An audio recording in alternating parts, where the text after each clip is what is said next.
Cláudio Klein. Tudo bem, Cláudio? Bom dia, Paulo. Bom dia, Nicolas. Tudo bem, Cláudio? Bom dia. Bom dia, Alban. Bom dia a todos que nos acompanham aí. Paulo, Nicolas, já tinham ouvido falar até há 2 semanas para cá do metapneumovírus? Não conheci. Mais um. Né? Mais um, né? Eu disse, não, eu precisava fazer essa abordagem. Nós começamos pelo menos a mídia começou a repercutir um aumento de casos dessa infecção respiratória na China, né, no início de 2025. Na verdade, tem matérias já que abordavam na BBC no final de 2024 desse aumento de casos de metapneumovírus na China. Passando o surto, agora o surto lá já está em queda, já está voltando, vamos dizer assim, a baixa, vamos dizer assim, porque não teve, na verdade, um surto muito superior ao que tinha nos últimos anos. Eu pessoalmente, Paulo, comecei a ouvir falar do metapneumovírus em 2019, apenas por matérias. Ele foi descoberto em 2001, portanto, como descoberta, ele é um vírus bastante novo, né? Ele é dá para dizer que é desse século. Embora, depois que se descobriu, se sabe que, na verdade, ele já circula como um dos vírus respiratórios há muitas décadas. Então, ele não é um vírus novo, nem tem mutação nova, e é apenas que a gente está percebendo que ele é mais comum do que a gente sabia. Tem poucos países no mundo que monitoram a presença desse vírus circulante. Então, a China é um deles, e aí ela consegue demonstrar quando existe aumento no número de casos. Os Estados Unidos, como eu disse, desde 2019, eles estão monitorando de forma mais regular, e aí eles perceberam que tem estações do ano que ele chega a ser o segundo vírus mais comum entre crianças. Né? O primeiro vírus ainda continua sendo o vírus sincicial respiratório, e aí, em alguns momentos do ano, esse metapneumovírus é o segundo que circula com maior frequência entre crianças, especialmente crianças com menos de 5 anos de idade. E tem, inclusive, estatísticas que sugerem que praticamente todas as crianças têm contato com esse vírus até os 5 anos de idade. Então, ele é um vírus muito comum, na verdade. Ele, na sua grande maioria das vezes, ele se comporta como todos os vírus respiratórios, dá aquele quadro gripal tradicional de dor no corpo, mal-estar, dor de garganta. O que ele tem, que é uma peculiaridade dele, e é o que a China estava chamando a atenção, é que em alguns casos ele tem essa capacidade de invadir mais a via aérea baixa, causar então mais bronquite, bronquiolite, né, que também o vírus sincicial respiratório faz muito, as bronquiolites, e pneumonia, né?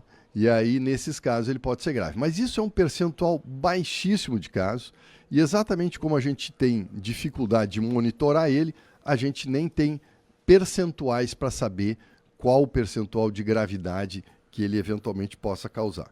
Mas nada preocupante, é apenas mais um vírus que está se identificando, e a ideia, eu tenho curiosidade de conseguir detectar ele mais regularmente para a gente saber no Brasil qual é o perfil epidemiológico dele, qual é a frequência que ele circula entre nós aí. A gente tem uma noção mais por curiosidade, assim como hoje a gente fala tão fácil de Covid, né? Dos influenza A e B, a gente também poder identificar esses outros vírus e ter essa facilidade de entender a circulação deles ao longo do ano. A título de conhecimento, Cláudio, você que é pneumologista, já reparou que a criança, começando pela criança, claro, mas na idade mais infantil, o membro que é mais factível de contrair um vírus ligado ao sistema respiratório, já começa bem cedo a demonstrar esse quadro clínico e vai, às vezes, até 11, 12 anos de idade. É o ambiente, é o habitat, é a questão genética. Por que isso? Paulo, todo o nosso sistema imunológico, para vírus especialmente, ele é baseado na exposição e desenvolvimento de resistência, né? Então, na verdade, a criança nasce sem, ela no início tem uma certa proteção materna, né? E até o leite materno teria muito essa essa realidade de te proteger contra infecções também. Mas depois que a criança está tá sozinha, o sistema imunológico dela tem que lidar com isso. Então, sem dúvida, muitas dessas viroses têm a ver com isso. Eu entendo sim que a exposição dentro das escolas, né, uma criança transmitindo para outra, facilita esse processo. Talvez, e aí pensando, claro, sempre nas evoluções favoráveis que as viroses têm, que isso seja positivo para o nosso sistema imunológico, né? Hoje se tem uma noção de que um sistema imunológico treinado para combater a infecção, ele acaba ficando menos voltado para a parte alérgica. Então, por exemplo, tem essa teoria que já vem de muitos anos do excesso de higiene, que talvez, exatamente por diminuir a exposição a agentes infecciosos, isso vale para até parasitas, aquela coisa de criança botar tudo na boca quando tem os primeiros anos de vida, o excesso de higiene pode levar a um desvio do sistema imunológico em favor das alergias, que a gente vê realmente crescer aí na população geral, e talvez seja um desvio do sistema imunológico que não está sendo treinado para combater as infecções e acaba sendo reativo a coisas que ele não precisava ser.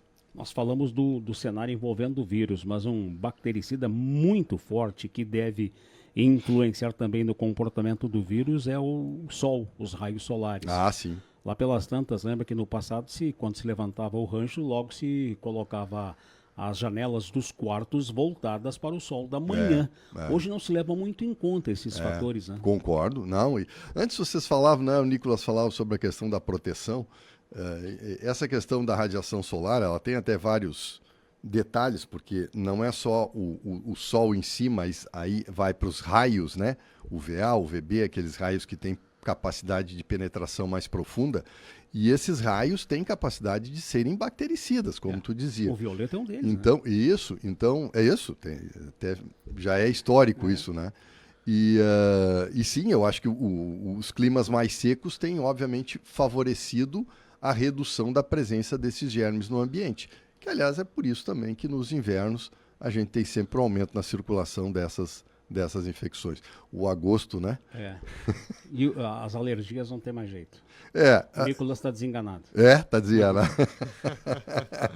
Olha, vida saudável, eu ainda ouvia um colega, e esse debate vem de décadas, sobre a questão de como melhorar a imunidade, né? E a vida saudável a melhor forma. E aí vai ao encontro do que tu falavas, exposição ao ambiente, exercício físico, uma alimentação equilibrada. Esse é o nosso melhor imunoestimulante que existe, não tem outra coisa. Dormir bem também. Dormir bem, muito de acordo. O João Pedro não conhece assim. Tá bem. Cláudio, um grande abraço. Bom te rever. Boa semana, isso aí. Tá certo. Cláudio Klein, pneumologista.